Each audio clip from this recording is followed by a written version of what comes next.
다 함께 묵상하심으로 2024년 8월 18일 주일 낮 예배를 하나님께 드리겠습니다.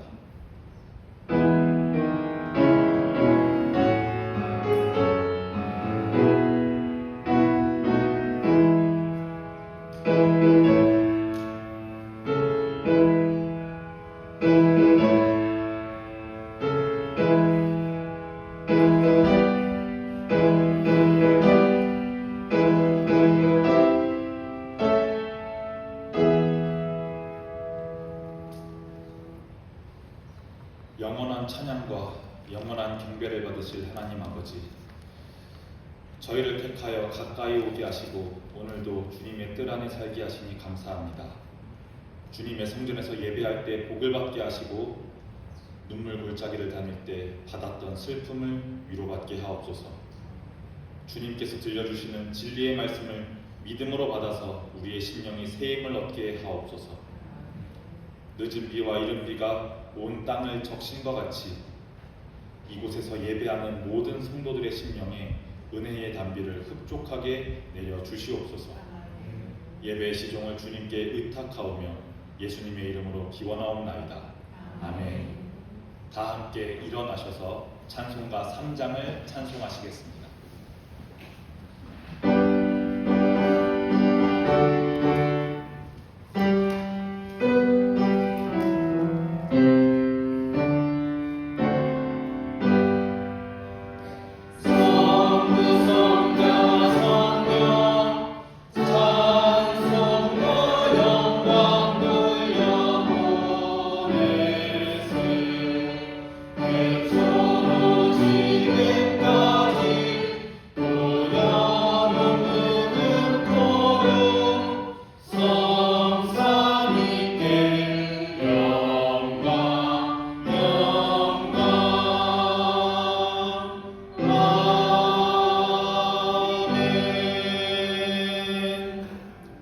찬송가 뒤편에 있는 성시를 교독하겠습니다.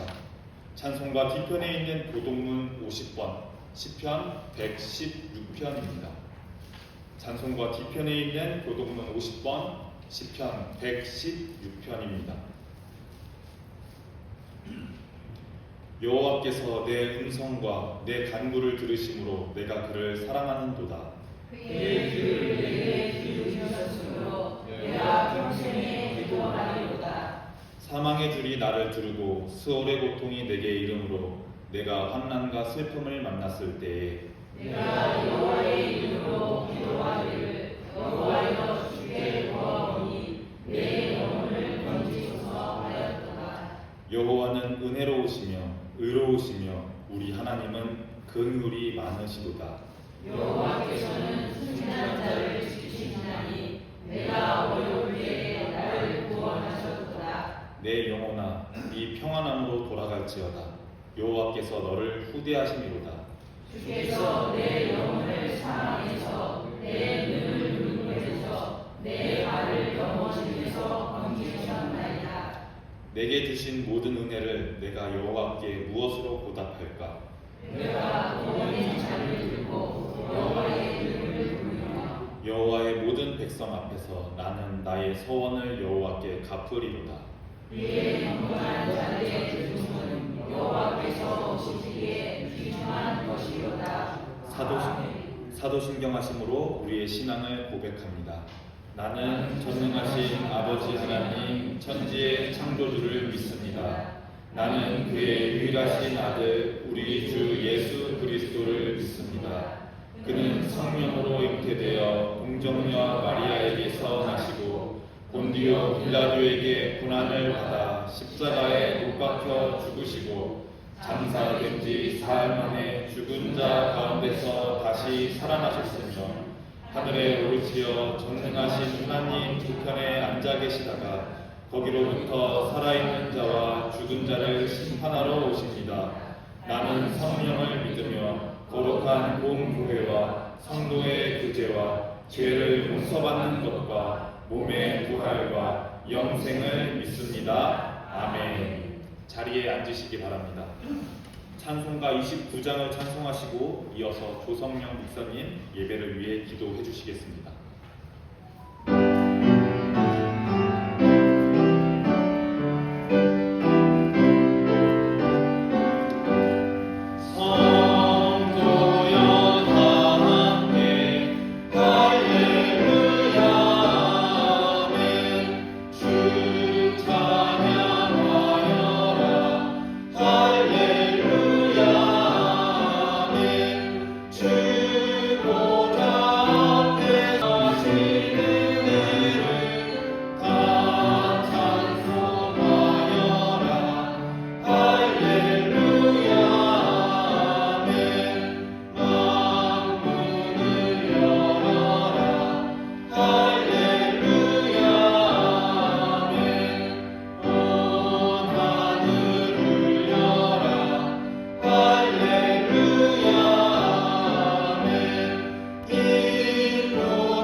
기도하시겠습니다. 전능하신 하나님, 우리를 사랑하셔서 하나님의 형상으로 빚으시고 주의 자녀로 삼아주신 은혜에 감사와 찬양과 영광을 돌립니다.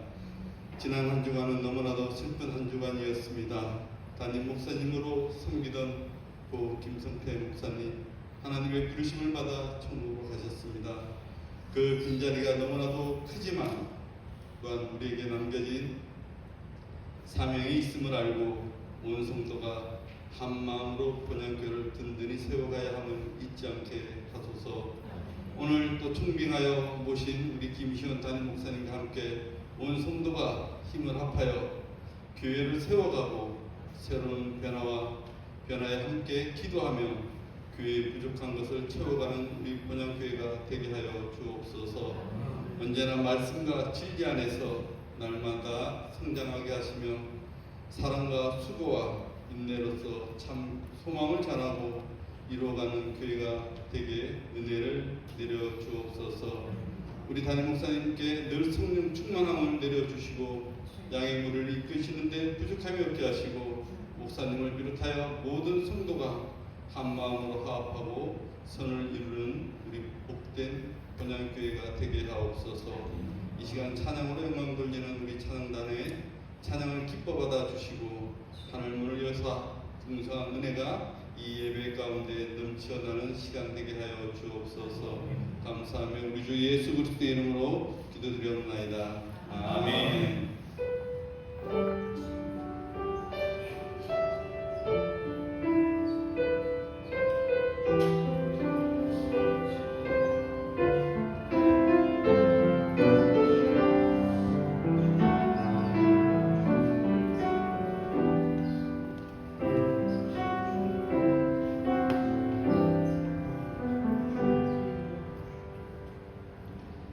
오늘 하나님께서 우리에게 주시는 말씀은 신약 성경에 있는 요한복음 5장 1절부터 9절까지의 말씀입니다. 신약 성경에 있는 요한복음 5장 1절부터 9절까지의 말씀입니다. 신약 149쪽에 있습니다.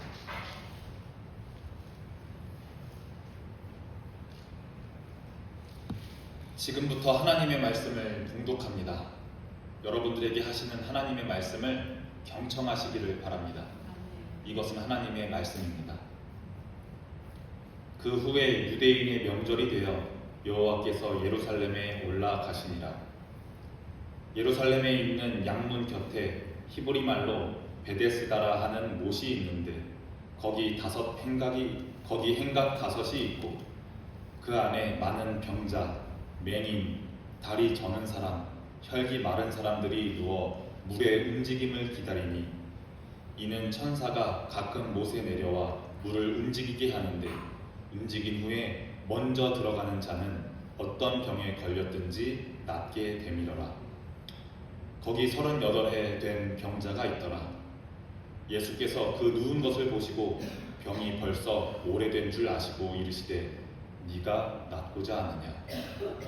병자가 대답하되 주여 물이 움직일 때에 나를 못에 넣어주는 사람이 없어 내가 가는 동안에 다른 사람이 먼저 내려가나이다. 예수께서 이르시되 일어나 네 자리를 들고 걸어가라 하시니 그 사람이 곧 나아서 자리를 들고 걸어가니라. 이 날은 안식일이니 아멘. 에스더 중창단 찬양으로 하나님께 영광을 올려드리겠습니다.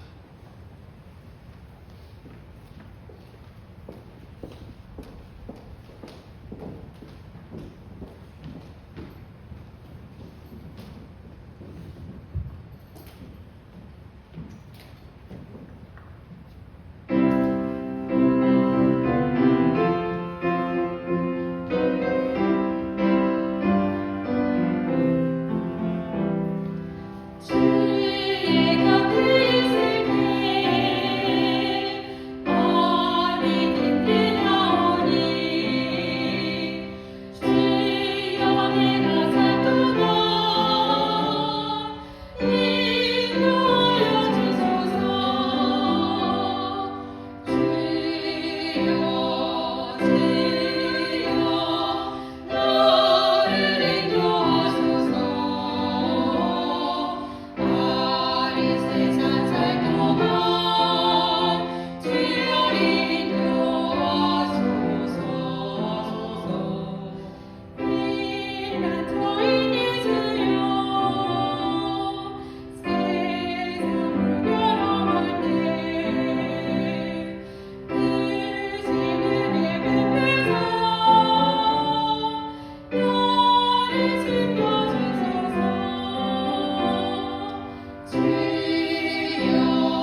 여러분들은 지금 안녕하신가요?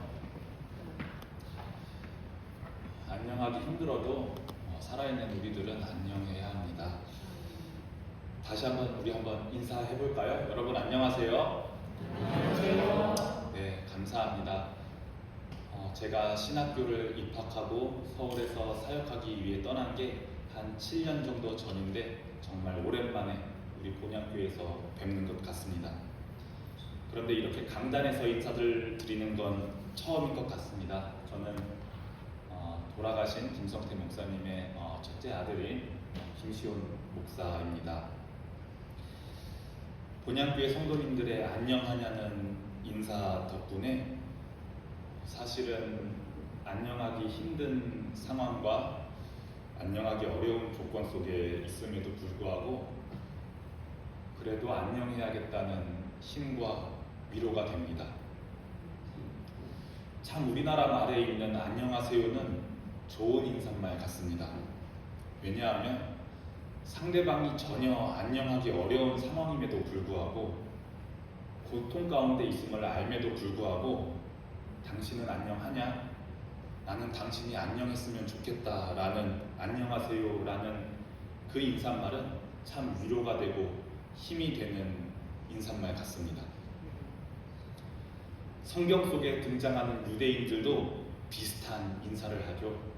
이들은 샬롬이라고 인사합니다. 샬롬이라는 단어를 우리나라 말로 굳이 번역한다면 평안 아니면 평화로 번역할 수가 있겠는데요. 그런데 이 샬롬이라는 단어가 인사말이라는 문장으로 사용될 때는 평안하십니까? 당신이 평화롭기를 바랍니다 라는 우리나라의 안녕하세요와 비슷한 인사말이 됩니다. 그런데 사실 우리가 성경을 읽다 보면 성경에 있는 여러 인물들, 그 인물들을 감싸고 있는 여러 이야기들을 살펴보면 유대인들의 삶은 평화롭거나 안정적이거나 평안한 삶과는 거리가 먼 것을 우리가 알 수가 있습니다. 성경 속 대부분의 히브리 유대인들은 억울하고요, 자기의 것을 빼앗기고요, 병들고요, 아프고요, 또 가난하고요, 앞길이 막막하고 어떻게 해야 할지 모르겠는 그런 삶을 살고 있습니다. 그들의 삶은 평안이나 평화와 부유, 걱정 없는 평화로운 삶과는 거리가 먼 것을 우리가 알 수 있습니다. 그럼에도 불구하고 그런데도 그들은 이렇게 인사합니다. 당신에게 하나님께서 주시는 평화가 가득하기를 바란다는 인사말 샬롬으로 인사합니다. 내 삶에 전혀 샬롬이 없지만 샬롬으로 인사합니다. 지금 오늘 여기에 하나님의 말씀을 듣기 위해 오신 여러분들에게도 하나님께서 주시는 샬롬, 하나님께서 주시는 평안과 평화가 가득하기를 축복하고 또 축복합니다. 그런 의미에서 우리 한번 앞뒤 옆에 있는 분들에게 이렇게 인사하면서 서로의 안녕을 묻고 축복해 주시기를 바랍니다. 샬롬, 하나님께서 주시는 평화가 당신에게 가득하기를 바랍니다. 한번 인사해 볼까요? 샬롬, 하나님께서 주시는 평화가 당신에게 가득하기를 바랍니다. 네, 정말로 여기 본향교회에 나오신 모든 성도님들이 하나님께서 주시는 평화를 가득 누리시는 축복이 있기를 바랍니다. 오늘 우리가 읽은 요한복음 본문에 나오는 주인공은 별로 안녕하지 못한, 별로 평안하지 못한 그런 사람의 이야기가 나옵니다. 이 사람의 삶에는 샬롬이 없습니다. 오히려 이 사람은 병들고 아프고 또 오랫동안 아프다 보니 마음까지도 많이 약해진 사람입니다. 이 사람은 자그마치 38년이라는 기간 동안 병에 걸려서 고통받고 있는 사람입니다. 사실 우리가 환절기에 감기나 몸살만 걸려도 짧으면 한 주, 길면 2주 몸에 몸살이 나고 오한이 나고 하지 않습니까? 그런데도 그 아픈 1주, 2주 동안은 그 콜록콜록대는 아픔이 얼마나 농도 짙게 또 깊게 느껴지는지를 모릅니다. 감기나 몸살보다 더 나아가서 아마 꽤 긴 기간 동안 투병을 경험해 보신 성도님이나 투병하는 가족을 간호해 보신 성도님들은 아마 공감하실 수도 있을 텐데요. 오랜 투병은 그 누구와도 공유할 수 없는 나의 피부로, 나의 살로밖에 느낄 수 없는 그 고통과의 대면입니다. 아마 병마와의 싸움이 얼마나 외롭고 얼마나 혹독한 싸움인지 알고 계실 겁니다. 간호해 보신 분들도 알 겁니다. 아무리 간호하는 내가 대신 아프고 싶어도 그 신체의 고통 앞에서는 그 사람 홀로 있을 수밖에 없습니다. 그런데 오늘 성경 본문에 나온 사람은 5절에 보니까 38년 동안이나 한 병으로 고생했다고 합니다. 무엇 때문에 병에 걸렸고 어떤 병명을 가지고 있는지 성경 속에 자세히 쓰여 있지는 않지만 6절을 보아하니 아무래도 다리를 잘 못 움직이는 그런 사람인 것처럼 보입니다. 사연은 잘 모르겠지만 아마 병에 걸린 초창기에는 의사도 만나보고 병에 좋다는 음식도 먹어보고 치유를 간구하는 마음에 제사장에게 제물을 찾아 들고 가보기도 하고 아마 그랬을 것입니다. 그런데 그렇게 노력을 해도 참 이 병이 38년 동안이나 낫지를 않았습니다. 참 제 삶의 길이도 아직 38년이라는 기간을 채워보지 못했는데 이 38년의 긴 투병 기간은 이 병자의 육체의 아픔뿐만 아니라 정신적으로도 또 영적으로도 이 사람을 약해지게 만들기에 아마 충분한 기간이었을 것 같습니다. 네, 그렇습니다. 오늘 성경은 이 38년 된 병자의 이 사람이 예수님을 만난 이야기를 오늘 우리에게 해주고 있습니다. 잠깐 이야기를 돌려서 오늘 본문의 배경을 한번 살펴볼까요? 이스라엘 사람들은 6월절이나 7.7절이나 이런 민족 고유의 명절이 될 때면 전국 각 지파에 흩어져 있는 사람들이 수도 예루살렘에 있는 성전에 예배하기 위해 모였습니다. 평소에 제사를 드릴 때는 명절이 아닌 평소에 제사를 드릴 때에는 자기가 살고 있는 지파 지역에서 제사를 드리면 되지만 꼭 명절이 되면 솔로몬 왕이 지은 그 예루살렘에 있는 수도에서 제사를 드리는 문화가 있었습니다.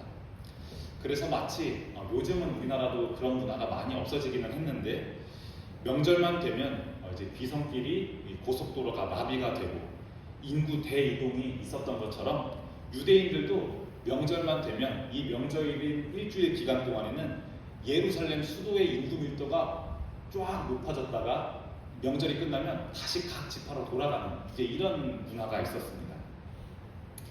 그런데 오늘 성경에 나온 장소는 양문 옆에 있는 베데스다라는 연못입니다.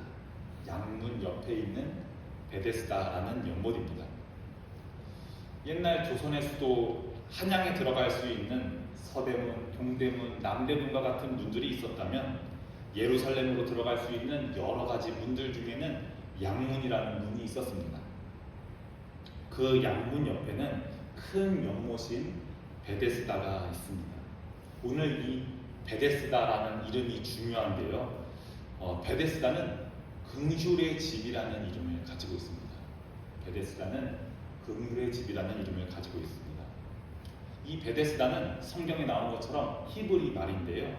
집을 뜻하는 히브리어 베트는 히브리어로 집입니다. 또 긍휼을 뜻하는 히브리어 헤세드라는 말을 합친 말입니다. 베트와 헤세드를 한번 빠르게 말해 보실래요? 베트 헤세드, 베데스드 이렇게 베데스다와 비슷한 발음이 나오게 되지요. 네, 베데스다는 긍휼의 집이라는 뜻을 가지고 있습니다.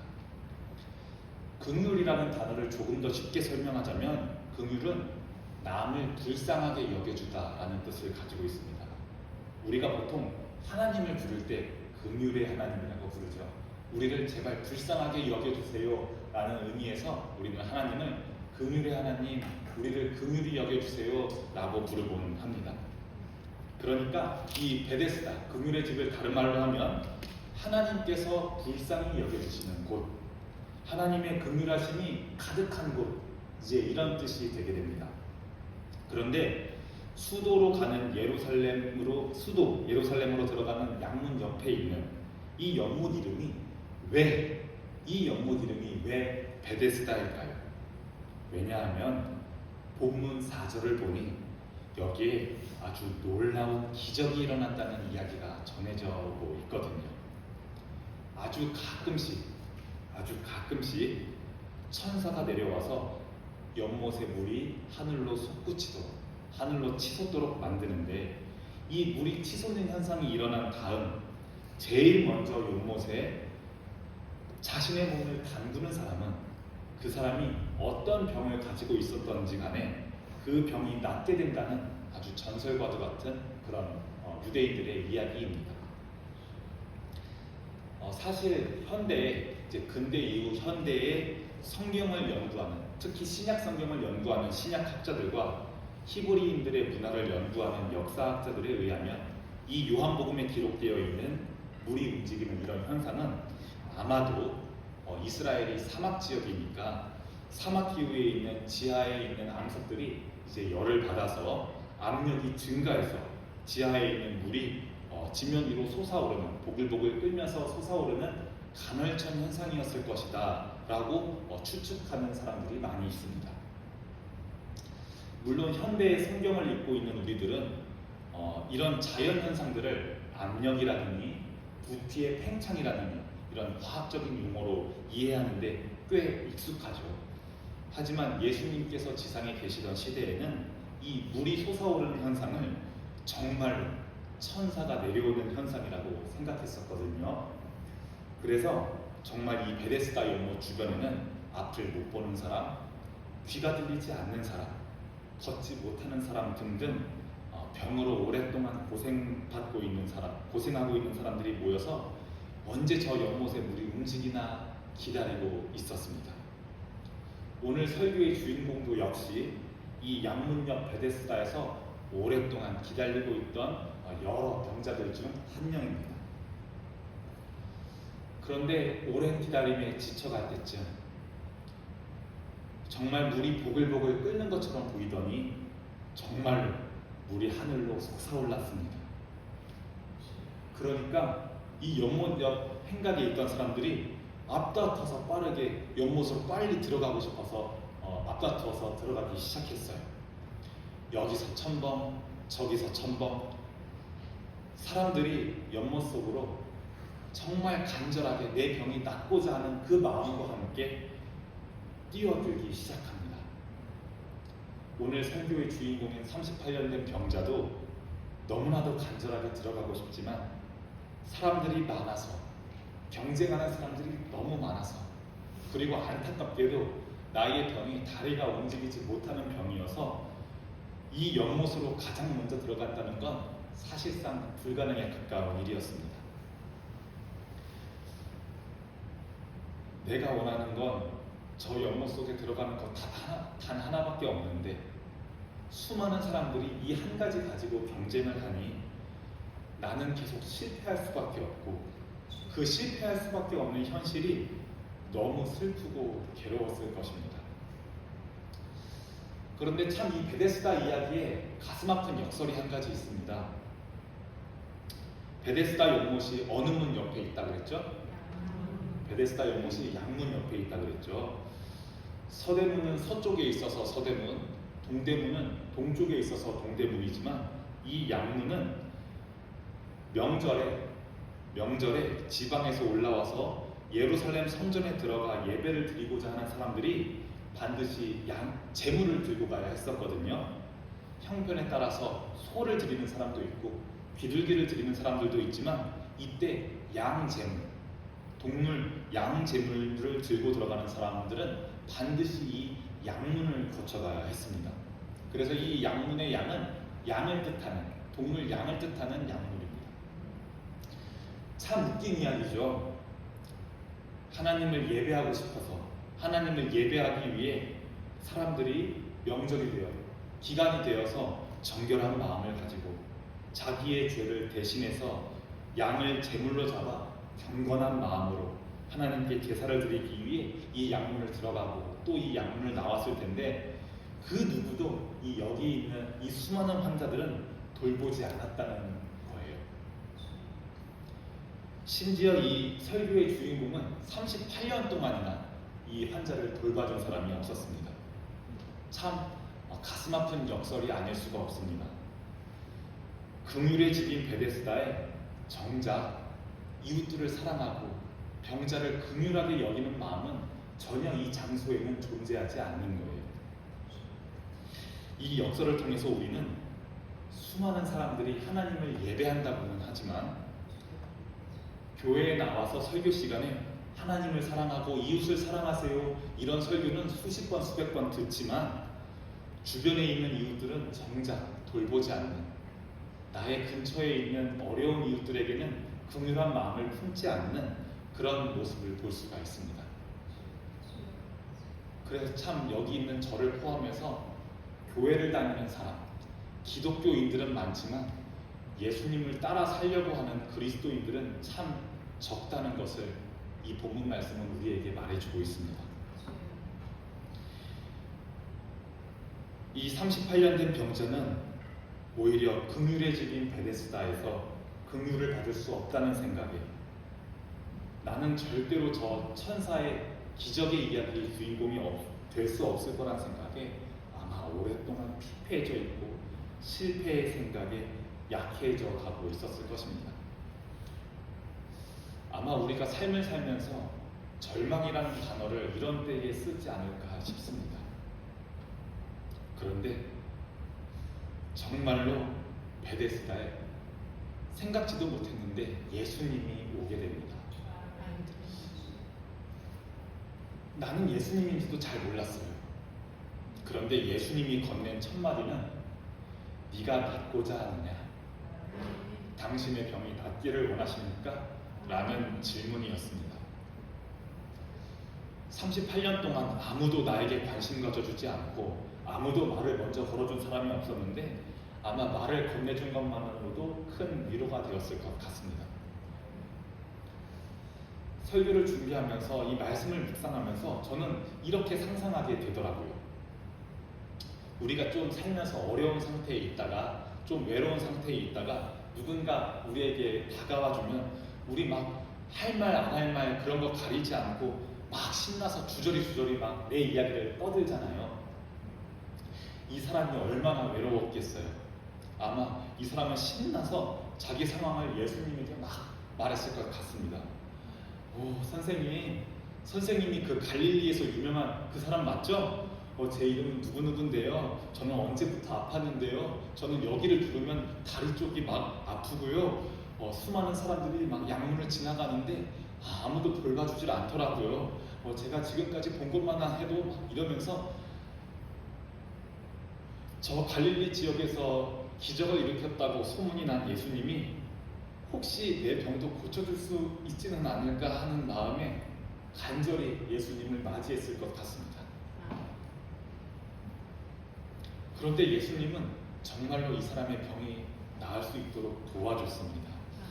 그런데 내가 생각했던 방법으로 도와주진 않았습니다. 여러분이 이 38년 된 병자라면 예수님이 나의 병을 어떻게 나을 수 있도록 도와주기를 원했을 것 같습니까? 저라면 예수님께서 이 연못의 물이 하늘로 솟구칠 때 재빨리 나를 연못에 넣어줄 거라고 생각했을 것 같습니다. 아니면 내가 연못에 제일 먼저 들어갈 수 있게 제자들을 시켜서 연못 옆 행각에 있는 제일 가까운 자리, 제일 좋은 자리를 맡아줄 거라고 생각했을 것 같습니다. 아니면 예수님은 천사와 가까운 분이어서 천사가 내려오는 시간을 다른 사람에게는 알려주지 않고 나에게만 미리 귀띔해줬을 거라는 생각을 했을 것 같습니다. 그런데 예수님이 도와준 방법은 그런 방법들이 아니었습니다. 예수님은 그런 방식으로 도와주지 않으셨습니다. 예수님은 이미 내가 오랫동안 병들고 힘들고 아프고 상처받은 것을 이미 알고 계셨고, 아무도 나를 긍휼히 여겨주지 않는, 아무도 나를 불쌍하게 여겨주지 않는 긍휼의 집, 이 베데스다에서 유일하게 나를 긍휼히 여겨주고 불쌍히 여겨주면서 말했습니다. 일어나서 네 자리를 들고 걸어가라. 이 한마디에 38년 된 병자는 걸어나가면서 이 요한복음 전반의 이야기가 마쳐지게 됩니다. 예수님은 38년 된 병자의 병만 고쳐준 것이 아니라 이 사람의 억눌렸던 마음도, 상처받았던 마음도 고쳐주었습니다. 긍휼함을 받지 못했던 마음, 다른 사람들 때문에 상처받았던 마음, 실패하는 삶을 살아갈 수밖에 없었던 그 소외되었던 마음이 치유되었습니다. 오늘 이 요한복음 말씀은 예수님은 우리를 찾아오시는 분이라는 것을 알려줍니다. 찾아오셔서 몸과 마음을 치유케 하시는 분이라는 것을 또한 알려줍니다. 그리고 평안과 평화를 주시는 분이라는 것을 알려줍니다. 그리고 여기에서 예배를 드리고 있는 우리들에게 내가 만나야 할 예수님이 어떤 분이신지를 잘 알려줍니다.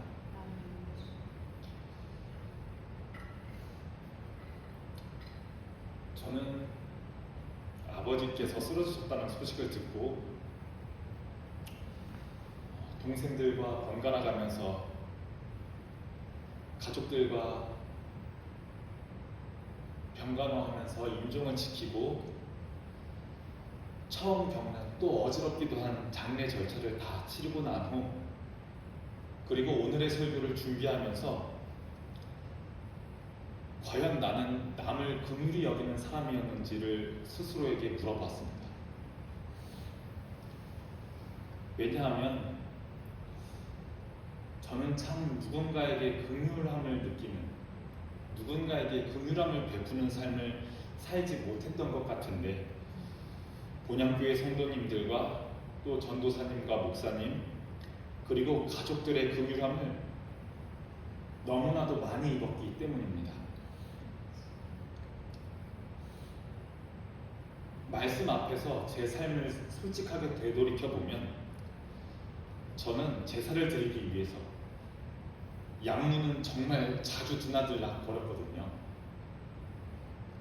하지만 양문은 지나치면서 옆에 아파하고 있는 병자들은 외면하고 그저 나의 제사만 드리러 가는 수많은 사람들 중 한 명이었던 것 같습니다.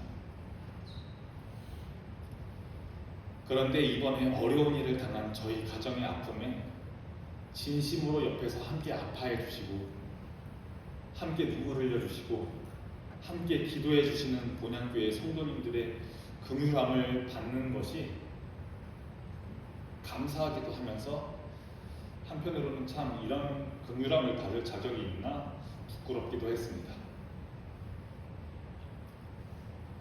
저는 이 본향교회가 진정한 의미의 베데스다가 되기를 소망합니다. 여기 있는 모두가 종교인이나 교회 다니는 사람이 아니라 예수님을 따라 사는 그리스도인들이 되기를 원합니다. 여기 있는 모두가 예수님께서 병자에게 주셨던 그 긍휼함을 받으시기를 축복합니다. 또한 더 나아가서 여러분들이 병자를 무시한 채 양문을 지나가는 사람이 아니라 베데스다의 병자들을 긍휼히 여기는 축복이 있기를 바랍니다.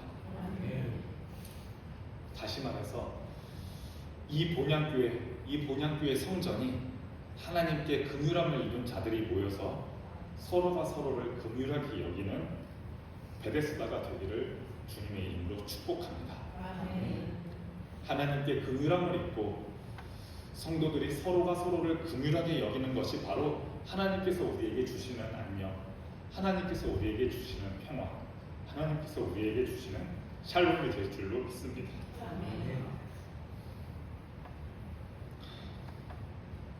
함께 기도하겠습니다.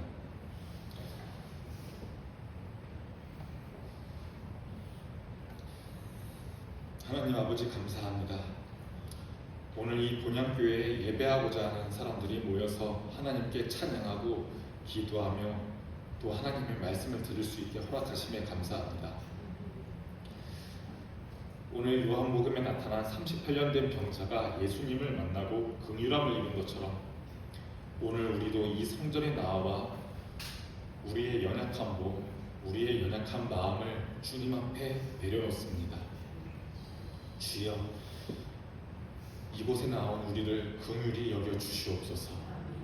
예수님의 이름으로 기도합니다. 아멘. 다 함께 찬송가 50장을 부르심으로 봉헌하겠습니다.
다 함께 봉헌 기도를 함께 드리시겠습니다.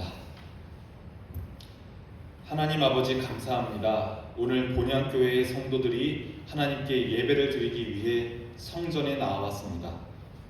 우리를 본향교회에 올 수 있도록, 예배할 수 있도록, 또 찬양할 수 있도록 허락하심이 모두 하나님의 은혜임을 이 시간에 고백합니다. 우리가 드리는 예배와 찬양을 기쁘게 받아주시옵소서. 특별히 지금 이 시간은 우리가 땀과 수고로 취한 물질을 헌금으로 하나님께 드리기를 원합니다. 그러나 지금 이 시간이 단순히 물질만을 교회에 내는 시간이 아니라 나의 입술로는 하나님께 찬양을 드리고 나의 마음으로는 하나님께 기도를 드리는 나의 온전한 것을 드리는 그러한 봉헌 시간이 되게 하여 주시옵소서. 성도들이 모은 이 헌금들이 하나님께서 기뻐하실 만한 일에 잘 사용될 수 있도록 또한 우리를 도와주시옵소서.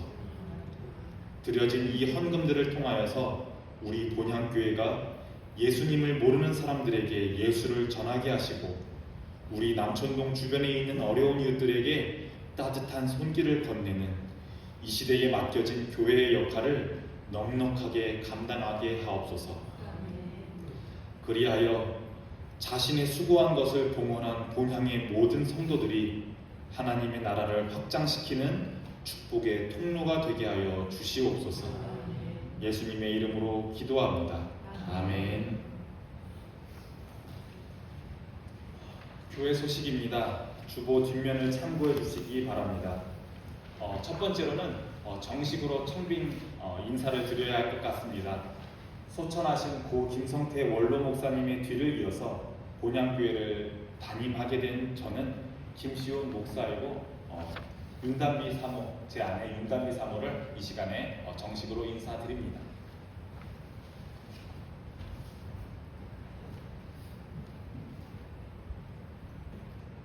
차렷, 경례.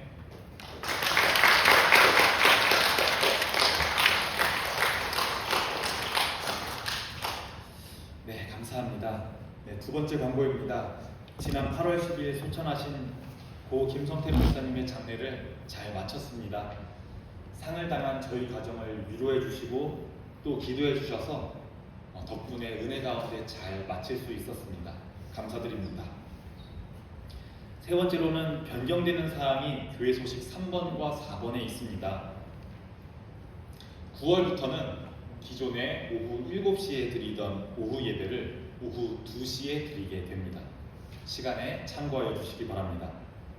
또 변경될 것은 9월부터는 동원 방식이 변경됩니다. 본당 입구 뒤편에 봉헌함을 비치할 예정입니다. 미리 봉헌을 준비하시고 기도하는 마음으로 본당에 들어오실 때 봉헌함에 넣으시기 바랍니다.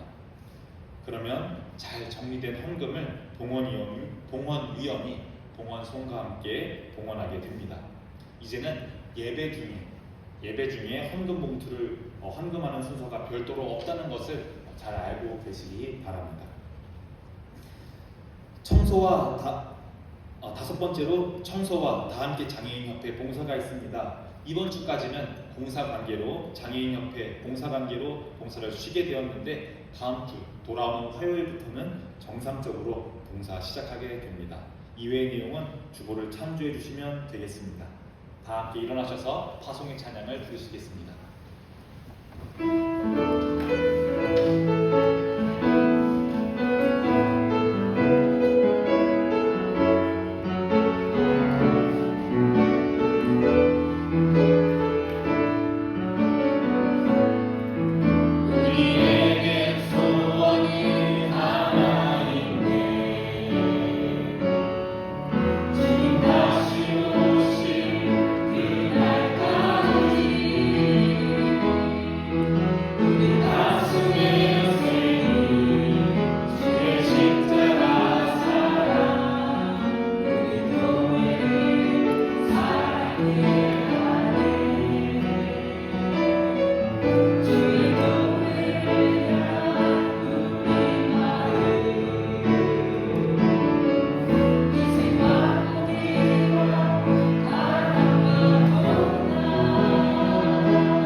지금은 예수 그리스도의 은혜와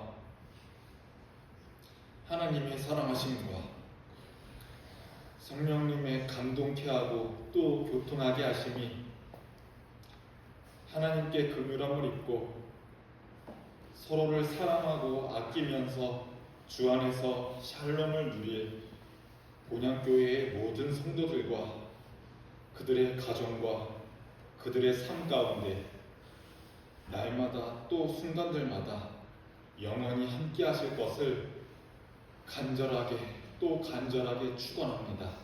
아멘.